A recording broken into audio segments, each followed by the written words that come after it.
things I've worked on is to help people become slender again. And it's, Dr. Rita, it's easy. You don't need $1,000 a month drug to do it. Ozempic. Like Ozempic or Wegovy or the other GLP-1 agonists. And as you know, our colleagues are prescribing them left and right. $10 billion worth this year alone, because they do work. You do lose weight. But the problem, of course, as you know, is if you lose, let's say, 40 pounds, 30 pounds is fat, 10 pounds is muscle. So I tell people, let's try something different. It won't cost you $12,000 a year. You won't pay a price in getting Ozempic face or Ozempic butt. You won't be exposed to side effects like thyroid cancer or bowel obstruction. In fact, you may end up with more youthful skin, loss of wrinkles, more skin moisture, a restoration of youthful muscle, an increase in libido, an improvement in your immune response, an increase in males in testosterone, a restoration of vaginal moisture in older ladies. In other words, we can do things, we can accomplish all kinds of incredible things now. Some of it draws from the microbiome, some of it draws from other strategies, but none of it involves prescription drugs, and certainly does not involve that awful, awful class of drugs that should never have been approved in the first place, GLP-1 agonists. In other words, all mammals are supposed to have Lactobacillus reuteri, and we have lost it. What's so special about this microbe? Well, one, when you restore it, it colonized the small intestine, where all those fecal microbes have invaded. And reuteri is very good at producing what are called bacteriocins, natural antibiotics that kill fecal microbes. So that's one big part of the benefit of.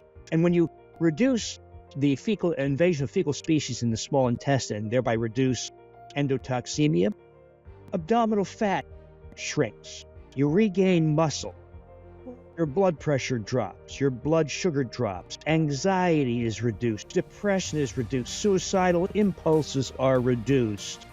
In other words, there's a whole range of metabolic benefits. But there's another aspect of reuteri's behavior that makes it even more powerful, and that is, when it takes up residence in the GI tract, it then sends a signal to the brain to release the hormone oxytocin. Now, a lot of your listeners likely recognize oxytocin. The hormone of happiness and bonding, right? So, yeah, and I think you're alluding to that MIT animal studies, right? So on the reuteri is showing the, increase in the slenderness and many other actually good positive effects, decrease in the cortisol levels. Cures, Remedies, and Beyond podcast with Dr. Irina, a Stanford-trained medical doctor, inventor, and a published author with over 30 years of clinical experience, is bringing together the science of medicine and the art of healing for ultimate vitality and health. It engages in discussions with healthcare providers, wellness experts, innovators, philosophers, spiritual and industry leaders, as well as health and wisdom seekers to provide you, the listeners, with practical tips and knowledge to help optimize your health and well-being. The Cures, Remedies, and Beyond podcast with Dr. Irina. Today, we're going to discuss a hot topic, especially here in the United States: weight loss. More than 1 billion people worldwide suffer from obesity. In the US, the adult obesity rate has doubled in women and tripled in men over the past 30 years. Even more concerning is the exponential increase in childhood obesity, with a fourfold rise over the last 3 decades. We're now in the midst of an obesity epidemic. Many factors have contributed to this, which we will explore today. And more importantly, we will discuss some unique treatments, including holistic and natural approaches that can help change body composition and facilitate weight loss with minimal side effects. I'm privileged to introduce our special guest today, Dr. William Davis. Welcome to the show, Dr. Davis. Thank you. Thanks for the invitation. Your background is in internal medicine, interventional cardiology, meaning you were doing angioplasties, And you served as an assistant professor of medicine and director of the cardiovascular fellowship at Case Western Reserve University. And now your fame is in preventive cardiology and gut health, particularly after your groundbreaking book, the #1 New York best-selling book called Wheat Belly. And more recently, you wrote Super Gut, a 4-week plan to reprogram the microbiome. I have this book. Restore health and lose weight. What an interesting journey, Dr. Davis. My first question is, what sparked your interest in obesity, weight loss, and gut health? Well, in my programs, such like Wheat Belly and some of the other related programs, one of the things we do is we eliminate all wheat and grains, and we eliminate sugars because they cause heart disease, for one thing. We're told it's saturated fat and bacon and pork and dairy fat. No, it doesn't. No, it's wheat, grains, and sugars. The amylopectin A carbohydrate of wheat and grains is a flagrant trigger for the real. This gets a little bit involved, so I won't get into it, but we have this fiction that's very popular, and that is that cholesterol is the cause of heart disease. Cholesterol is not the cause for heart disease.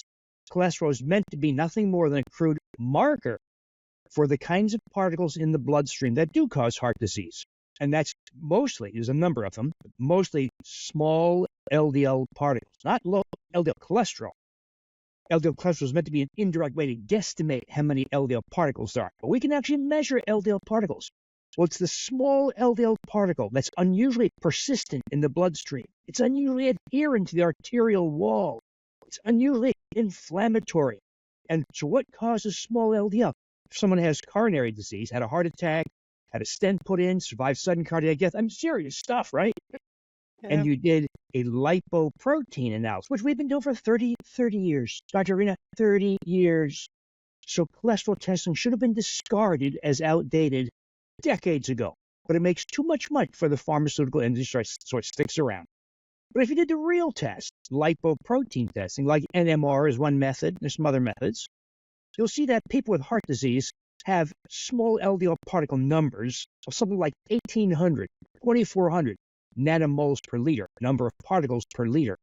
So I asked, what causes that? Well, the science has been sorted out for over 30 years.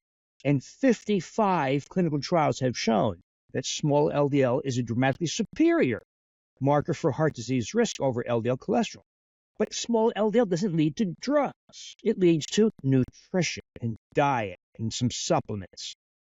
But if you start, let's say, with 2,000 nanomoles per liter small LDL, you take wheat, grains, and sugars out, the amylopectin A of grains and sugars, small LDL drops from something like 2,000 typically to 0.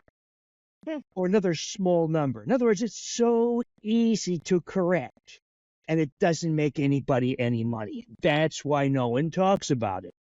Yeah, and well, as we know, Lipitor has been, which is of course a cholesterol drug, has been prescribed, and we're talking about over 100 million prescriptions in just in our country, right? So, and you're saying that that's not where the problem is. So, and the problem is in the sugar and carbs.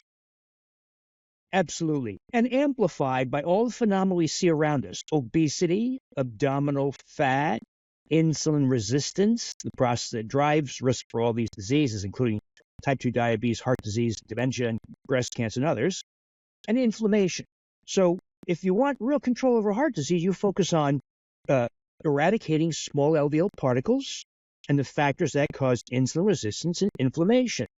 Well, this is a big problem, people who are overweight or obese, because all those problems are amplified. So some of the things I've worked on is to help people become slender again. And Dr. Irina, it's easy. You don't need $1,000 a month drug to do it. Ozempic. Like Ozempic or Wegovy or the other GLP-1 agonists. And as you know, our colleagues are prescribing them left and right, $10 billion worth this year alone, because they do work. You do lose weight. But the problem, of course, as you know, is if you lose, let's say, 40 pounds, 30 pounds is fat, 10 pounds is muscle.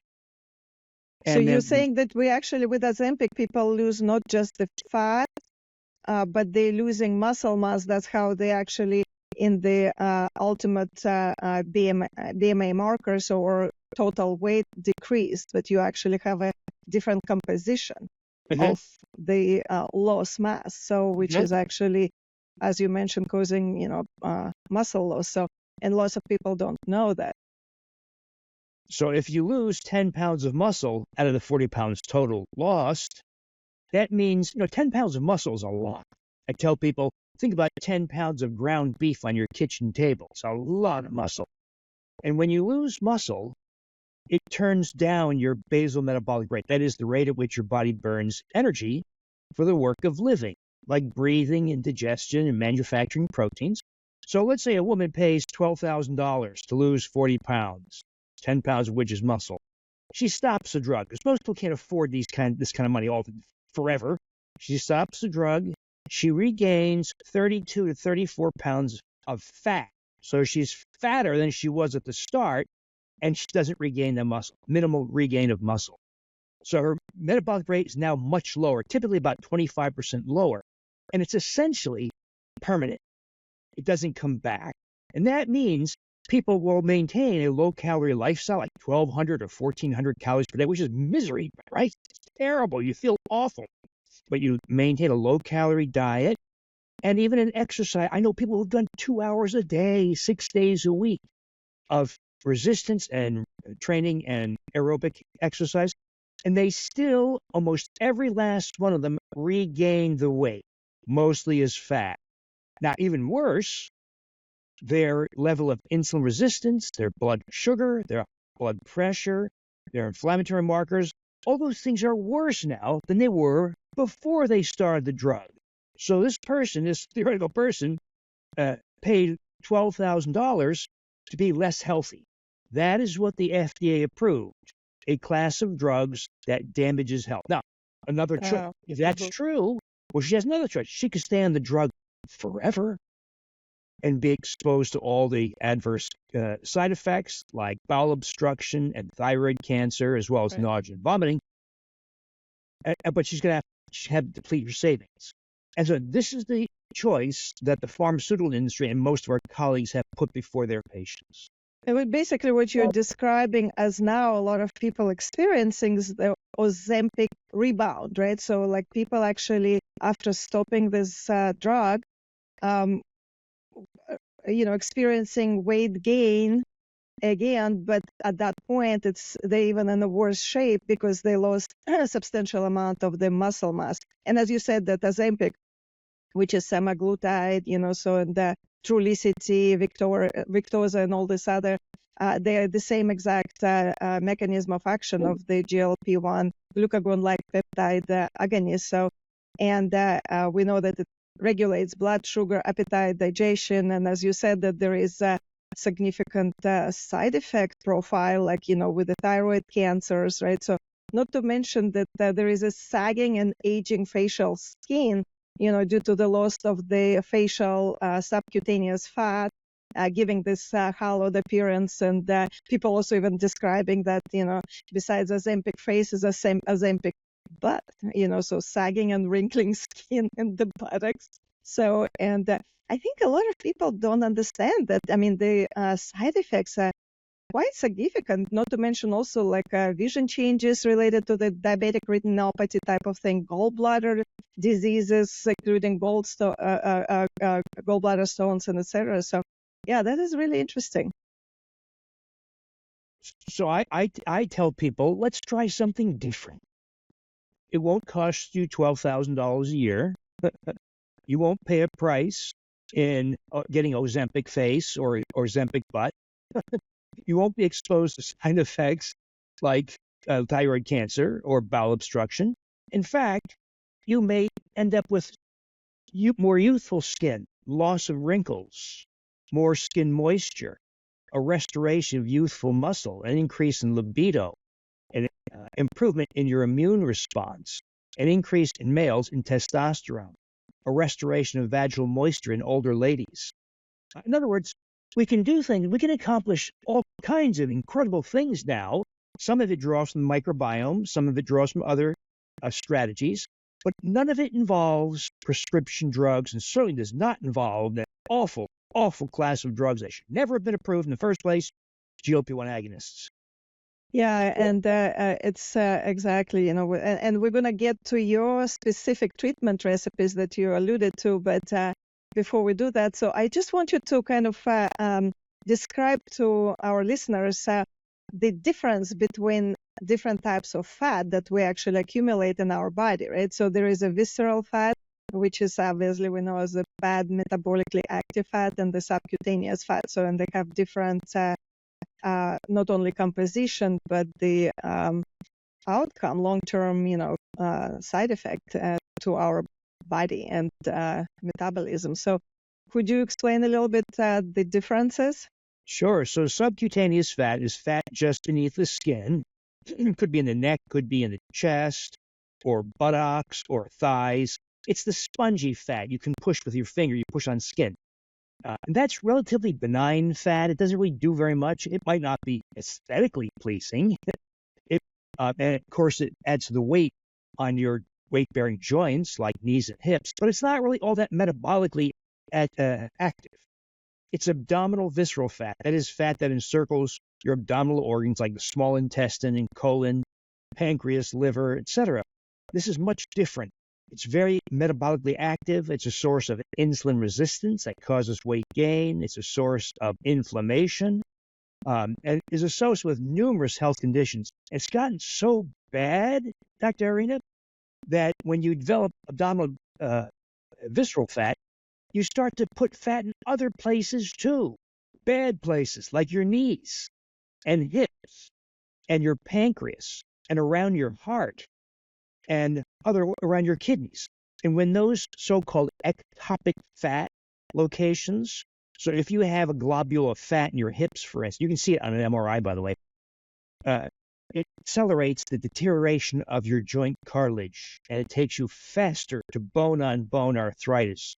If you have fat around your heart arteries, the coronary arteries, epicardial fat, it accelerates the growth of atherosclerotic plaque in your arteries. If you have fat in your pancreas, it kills off your beta cells that produce insulin. It accelerates the conversion of a type 2 diabetic to an irreversible type 1 diabetic. So it's gotten so bad that now we have these ectopic fat depots. And but you don't need a drug to get rid of it. The truth of it is, it's easy to get rid of all this stuff. But the last thing you want to do is follow U.S. dietary guidelines, and sadly, the advice of most dietitians and physicians. We have enlightened ones like you and some others, like we saw at the meeting recently. But for the most part, the mainstream doctors got it all wrong. That's why they resort to these desperate, awful measures like GLP-1 agonists. Yeah. Can you also tell us a little bit more? You mentioned, of course, the sugars and the carbs, so, and I know you have very specific, understanding of what happened to the wheat in our country. So, and I would love you to enlighten people, because I think a lot of people don't understand, what's such a big deal with the gluten and wheat.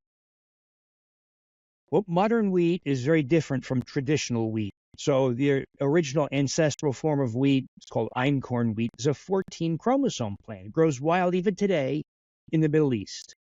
Well, modern wheat is a 42 chromosomes, completely different. And it's been genetically tampered with, such that modern wheat stands about 18 inches tall. It has a thick seed head, large seeds, a thick stalk.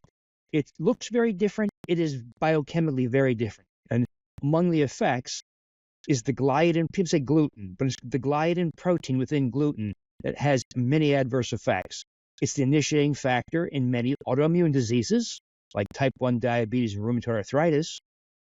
Gliadin also increases intestinal permeability to bacterial breakdown products. When that happens, it causes you to gain weight in the abdomen, abdominal visceral fat, and contributes to heart disease, risk for dementia, cancers. So modern wheat is an extremely destructive product. That gliadin protein also, it's not fully digestible by humans.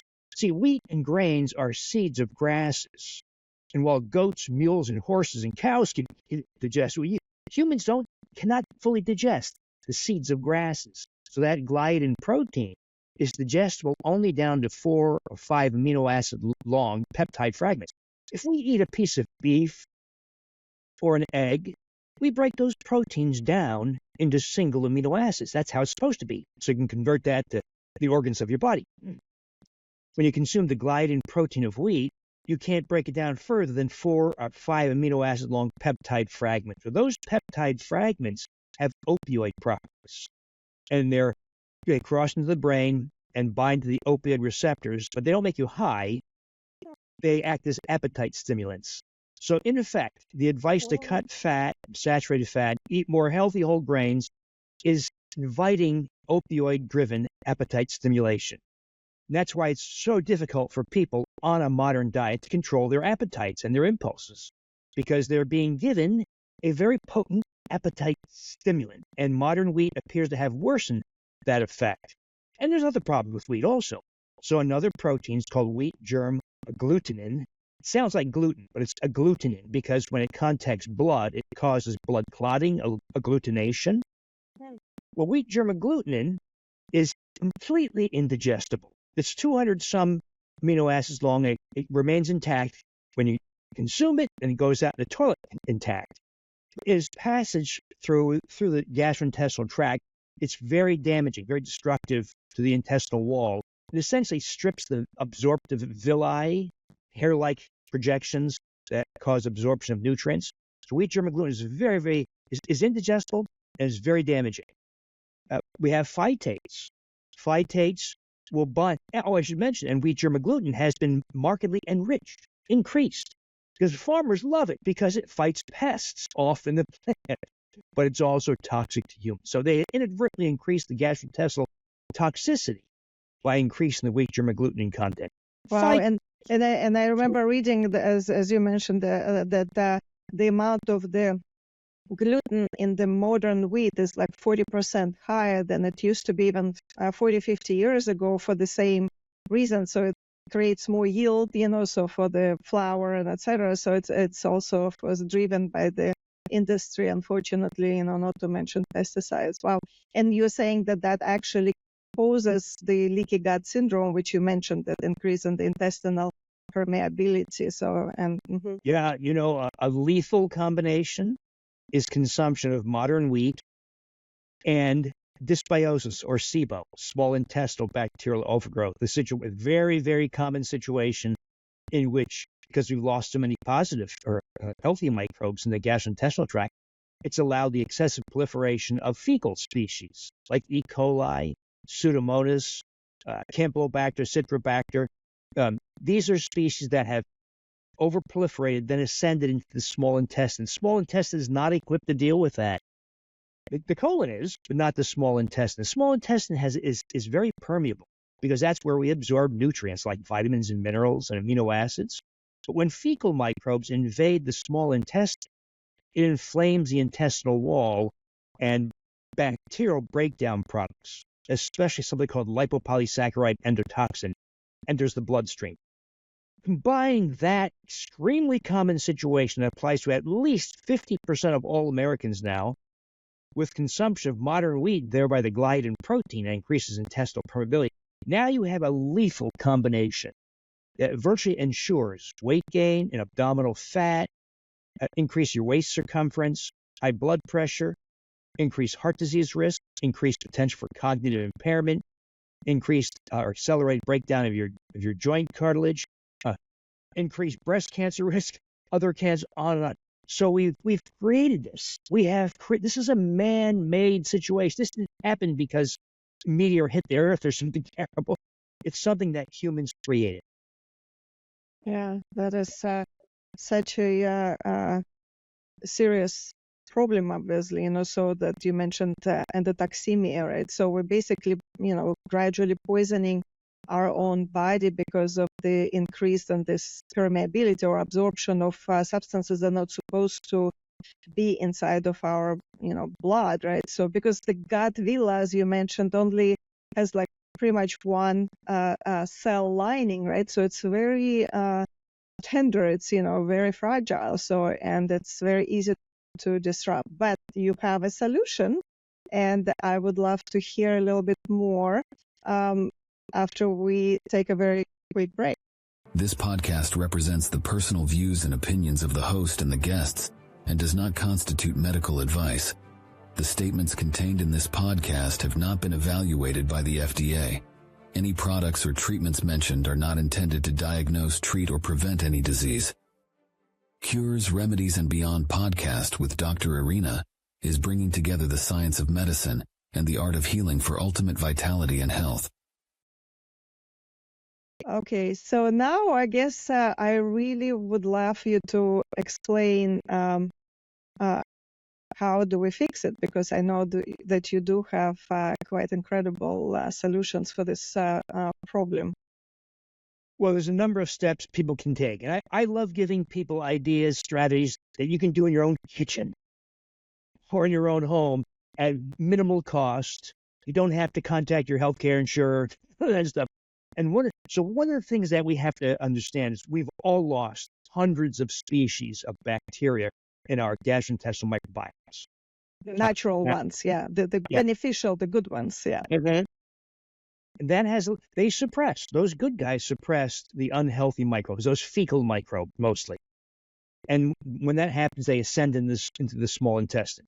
Well, one of the microbes that we've lost is a very specific species, Lactobacillus reuteri, named after the German microbiologist who discovered it in 1962 in the breast milk of a nursing German mother. And over his 40-year career, starting in the 1960s, in the early years, he found it everywhere. It was in breast milk, was in stool, was in the mouth, everywhere. Over his 40-year academic career, he noted it was becoming increasingly more difficult to find it. And then more recent surveys have shown that virtually all of us have lost it. Almost everybody's lost Lactobacillus reuteri. But if you and I went to New Guinea or the Brazilian rainforest and took the stools of people who are unexposed to antibiotics and other factors, they all have reuteri. If we were to study the microbiomes of antelope, moose, tigers, possums, raccoons, they all have reuteri. In other words, all mammals are supposed to have Lactobacillus reuteri, and we have lost it. What's so special about this microbe? Well, one, when you restore it, it colonized the small intestine, where all those fecal microbes have invaded. And reuteri is very good at producing what are called bacteriocins, natural antibiotics that kill fecal microbes. So that's one big part of the benefit of. And when you reduce the fecal invasion of fecal species in the small intestine, thereby reduce endotoxemia, abdominal fat shrinks, you regain muscle, your blood pressure drops, your blood sugar drops, anxiety is reduced, depression is reduced, suicidal impulses are reduced. In other words, there's a whole range of metabolic benefits. But there's another aspect of reuteri's behavior that makes it even more powerful, and that is when it takes up residence in the GI tract, it then sends a signal to the brain to release the hormone oxytocin. Now, a lot of your listeners likely recognize oxytocin. The hormone of happiness and bonding, right? So, yeah, and I think you are alluding to that MIT animal studies, right? So on the reuteri is showing the, increase in the slenderness and many other actually good positive effects, decrease in the cortisol levels, right? So many people already know that oxytocin is the hormone of love and empathy. They say things like, if I hug my spouse or pet my dog, I'll have oxytocin. Yeah, for about 10 seconds. We want durable, long-lasting, significant rises in oxytocin, because I would call oxytocin the hormone, yes, of love and empathy, and of shape and body composition. So when you restore oxytocin, youthful muscle returns, not muscle loss like a GLP-1 agonist, a return of youthful muscle. When I did this personally about 5 years ago, in my 60s, I regained 13 pounds of muscle in 3 weeks, and my strength increased by 50%. And I don't know about you, I hate going to the gym, so I almost never go. I go for a few minutes to get the heck out. Despite that meager effort, 13 pounds of muscle, 50% increase in strength. So oxytocin restores youthful musculature. It amplifies your immune system. It accelerates healing. Ladies love it because they start to lose their wrinkles. It takes about 60 to 90 days to see that effect happen. I love it because I'm a chronic insomniac, and I now sleep all the way through. All night, deep, childlike sleep. It increases libido. Wow. In men, it increases testosterone, older men by about 50%. In older females, it restores vaginal moisture. And because oxytocin is the hormone of love and empathy, you like people better. You may find it improves your relationship. It improves your relation with your coworkers. You're less anxious in social situations. And my favorite of all, it increases your acceptance of the opinions of other people. Well, don't we need to kind of, in a positive way, infect the entire world with this unique healthy bacteria? Dr. Arena, that's one microbe. Wow. Well, it's a very powerful start because of those two effects, the reduction in fecal microbes, thereby endotoxemia, and the provocation of oxytocin release from the brain. And that gets you started in regaining control over what I call shape and body composition. Wow. Well, yeah, I read in your book that you mentioned that only 4% of people in the world now possessing this ancient gut beneficial bacteria. So that is, uniquely boosting the oxytocin levels. And I did start taking, your probiotics, so that I got from you when we met at this conference on the microbiome. And I was impressed that, literally within the first day, I had not only better sleep, but had suddenly better mental clarity. And and I had, of course, the effects of the oxytocin, as I said, I felt less stressed. I felt less angst, so about many projects, I'm involved with, so it was really unique, so fast, it can actually work that fast. Yeah. One of the things that happened that expanded this discussion is, so the ladies I have a very large female audience, and they all say, oh, you know what? We don't really care that much about the generosity and the muscle. We want better skin. Okay. So I wanted to validate better what happens in the skin. So I did a small clinical study in human females. I asked them, please don't change your diet. Please don't. So this is not my program. This is just a little clinical trial. Please don't change your diet. Please don't change your exercise program. Just get these. It was 4 things. It was Lactobacillus reuteri. I wanted to stack the odds in favor of better skin effects. So I had them add in collagen peptides, marine source collagen peptides, hyaluronic acid that many ladies are familiar with topically, but the real power of hyaluronic acid is when taken orally. Very effective, very important. And then I added the carotenoid astaxanthin because modern diets are so miserably low in carotenoids like lycopene, lutein, zeaxanthin, cryptoxanthin, and astaxanthin. So I added those 4 things in capsule form, and then we measured over 90 days the improvement in what's called high resolution or high intensity skin ultrasound to measure the dermal thickness just below the surface. And we did get an unprecedented increase in dermal thickness, 15%. So it doesn't sound like a lot, but if you take things like collagen alone, you get about 6 to 7%. So we more than doubled the expected increase in dermal thickness. That's the reason why ladies start to lose their wrinkles and they have smoother, more youthful skin. But what took me by surprise is we also measured their waist. It was a skin trial. We didn't do a whole bunch of other we just only limited things. We measured their waist circumference, and their waists shrunk dramatically. And even more remarkably, they didn't lose weight. But how can you lose up to 8.5 inches off your waist and not lose weight? Well, increased muscle. Recomposition, as you call it, right? Recomposition of your body. Yeah. It's what we see in animals, it's what we see anecdotally, and it's what we saw in the clinical trial. And so it became clear that though I did combine these things for better skin for ladies, I had stumbled on a way to redistribute fat and muscle. And that's what we're seeing now. Now, if you don't lose muscle, you don't regain weight when you lose it. So it's very key. for that point to be driven home to your listeners, you never want to lose muscle. You want to either preserve or increase muscle that you maintain control over your metabolic rate.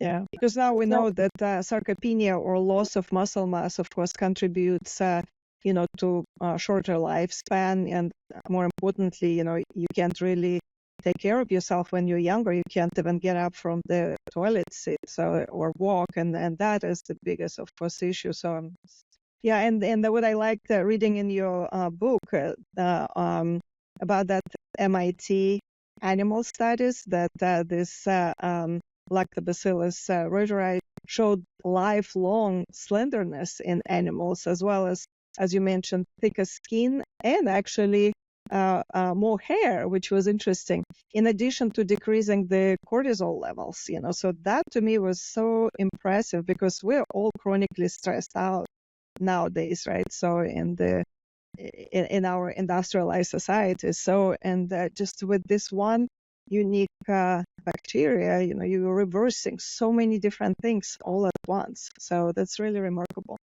Exactly right. Among the many elegant studies that this MIT cancer group did was a very simple but fascinating study. They took 2 groups of mice and fed them a terrible diet. It was meant to mimic fast food. So fried food, hydrogenated fats, lots of white bread and that kind of stuff. Well, the animals who half got reuteri with the bad diet, other half got just the bad diet. The ones that just got the bad diet got fat, lost their hair, stopped mating. They got old, fat, and died. The group that got the bad diet, but also reuteri, stayed slender, had thick, rich hair, continued to mate all throughout their lives. They stayed young and slender and died young and slender. So they didn't go far enough to measure longevity. That would have been interesting, but they didn't do that. They sacrificed the animals. But that's what we're seeing in humans. It's often that things you see in mice don't hold up in humans.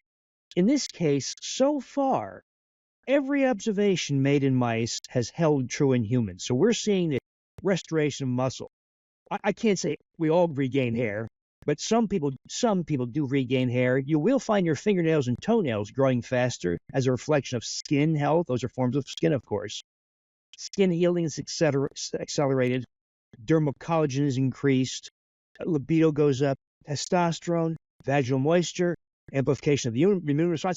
I do believe we're turning the clock back something like 10 or 20 years just by restoring that one microbe. That is really impressive. Now I understand why you dedicated your last book, the Super God, to Professor Mechnikov, which I was really impressed with.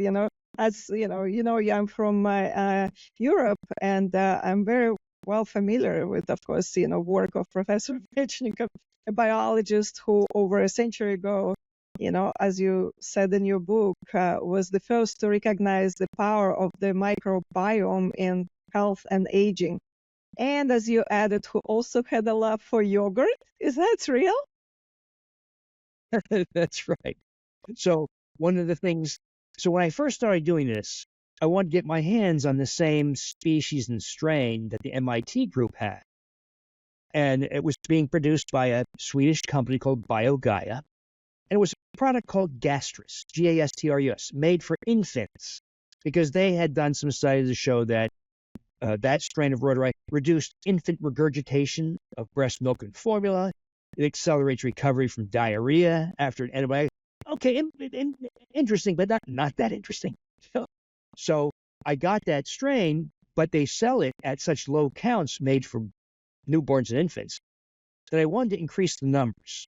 So you could take 100 tablets a day, which is ridiculous. It'd be expensive and it'd be awful. Mm-hmm. So I took the tablets and I fermented them. But it looks and smells like yogurt, but it's not yogurt. Stuff in the grocery store is completely different, but it looks and smells like yogurt.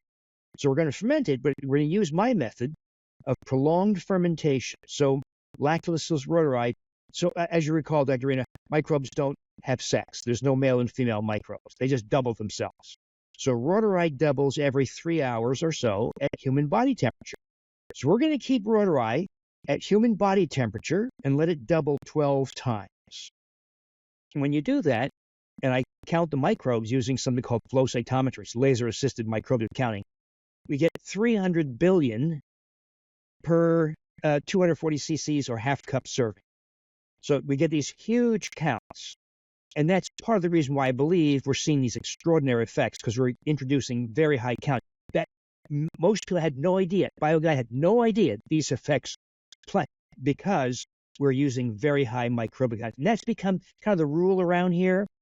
So we might do it with reuteri. We might do it with Lactobacillus gasseri, which is another spectacular microbe that also produces bacteriocins and shrinks your waist quite significantly. It could be Bifidobacterium infantis that you give to a newborn, because if you give that microbe to a newborn who lacks it, and almost all of them do, that child is better able to metabolize so-called human milk oligosaccharides in breast milk, and neurological development is improved and accelerated. That child will have a higher IQ and be healthier, less likely to have asthma, type 1 diabetes, less likely to become obese later on in life. Or how about Lactobacillus crispatus for females, adult females? So if a woman has crispatus in her vagina, she's less likely to miscarry the child. She's less likely to have premature delivery. Big things. She's more likely in later in life, less likely to have vaginitis, like Candida or other microbes. She's less likely to have urinary tract infections, dramatic reduction in urinary tract infections. And she's less likely to have urge incontinence, laughing, coughing, and wetting herself. So that microbe, hugely important. And it makes a delicious yogurt. It tastes like sweet cream cheese. I hope our patients can find more information and a way to potentially even get a hold of this unique probiotic. But how do people make yogurt from your probiotic? So it helps us to think this way. This is largely true. It's not 100% true, but it's mostly true. And that is, think of fermenting microbes as falling in two different categories. There are microbes that ferment, that is, they double and metabolize and proliferate at human body temperature. So around 37 degrees Celsius, 97 to 100 degrees Fahrenheit. Then there are microbes that ferment best and reproduce at room temperature, around 70 degrees Fahrenheit. And so reuteri, gasseri, crispatus, infantis, all those species I mentioned, those are human body temperature fermenting microbes. So in order to do that, your listeners will have to get a device. It could be a yogurt maker, it could be a sous vide device, it could be an instant pot. If you have a device that has a preset temperature, not a variable temperature, you will want to verify the temperature. That is, run the device for maybe half an hour with a thermometer in and see what the temperature is. Because many of these, some of the older devices, for instance, that are made for making yogurt have a preset temperature of about 114 or higher, and it kills reuteri. So get your device. And by the way, my Supergut book and my website. You're just describing it here, yeah. WilliamDavisMD.com. You'll find listings of products that we use that have variable temperature and variable time. So while we use 36 hours for reuteri, some species, like a very interesting microbe, is Lactobacillus plantarum. It's great for skin, for overall health, reduction of blood sugar. But that likes human body temperature also, but you can also, that one can even ferment at room temperature. But it reproduces rapidly. You only have to ferment it for 24 hours. So every microbe is a little bit different. So no one wants to memorize this. So it's all in the Supergut book. It's all in my website. It tells you, but it goes like this. So if you want a healthier baby, get Bifidobacterium infantis and get it from here. And here's how you ferment it. If you want smoother skin or a smaller waist, let's ferment Lactobacillus reuteri. Get it here, ferment it like this. And there's also combinations we can use also. So depends on what you're trying to accomplish. But there's so much you can do with microbes now. That's been my kind of my daily work lately, is how to show people how to obtain specific benefits. Now, but there's a whole other world that you mentioned earlier, and that is the world of room temperature fermenting foods. Those are foods like kimchi, sauerkraut, veggies you ferment on your kitchen counter. It's so easy. Don't make this harder than it is for your listeners, but it's very easy. But the great thing about that, a lot of this work comes from your neighborhood, from the Stanford group. The Sonnenbergs, Erica and Justin Sonnenberg, they did a very, very important study and showed that it's fermented foods like those I mentioned, that while they have species of microbes like Leuconosta or Pediococcus or Weissella that don't take up residence in the GI tract, incredibly, you ingest it, say, as sauerkraut, those microbes pass through and you pass them into the toilet. They don't take up residence. But somehow, and no one knows exactly how, the presence of those room temperature fermenting species cause the proliferation of all those human body temperature species. So you'll see an increase in Lactobacillus species, in Faecalibacterium, and Akkermansia, Ruminicaceae. These are all the beneficial species that are lacking in modern people. So no one knows how. But the consumption of fermented foods, room temperature fermented foods, so easy to make, is key to regaining control over your gastrointestinal microbiome. Oh, yeah. It sounds so simple and so natural, which is why I absolutely loved your amazing presentation you gave doctors at the conference. So, and it's very rare to have such an incredible amount of positive side effects, right? So with the recolonization of the beneficial bacteria, so on the long run. So one question I have is, Dr. Davis, once people take the supplement, for example, as the probiotic or eat yogurt, so how long will the Lactobacillus reuteri last in our gut? Does it stay permanently, or do I need to keep eating yogurt, and how often? This is a fundamental problem you're putting your finger on. And that is, if mom gave it to you because you passed through the birth canal and she breastfed you, you'd have it for a lifetime, barring exposure to antibiotics and other things. As your listeners now know, almost everybody's lost it. But if you weren't exposed to those things, you'd have it for a lifetime, like the people in New Guinea or the Brazilian rainforest. If we restore reuteri as yogurt or as a probiotic, you'll have it for about 5 days, maybe a little bit longer. Well, why? Why does it take up permanent residence? Nobody knows for certain why that is, but it's probably because of the lack of collaborative species. In other words, microbes are just like us. We don't live in isolation. We have partners and families and friends and neighbors and coworkers and communities. Microbes are the same. And so we don't know what the community of reuteri should look like. Is it 5 other species that they cross-feed each other? It's probably something like that. So sometime in the future, I hope, we'll be able to say, all right, take this probiotic for whatever, a week, and you'll never have to take it again. And so, but no one's come up with that combination yet.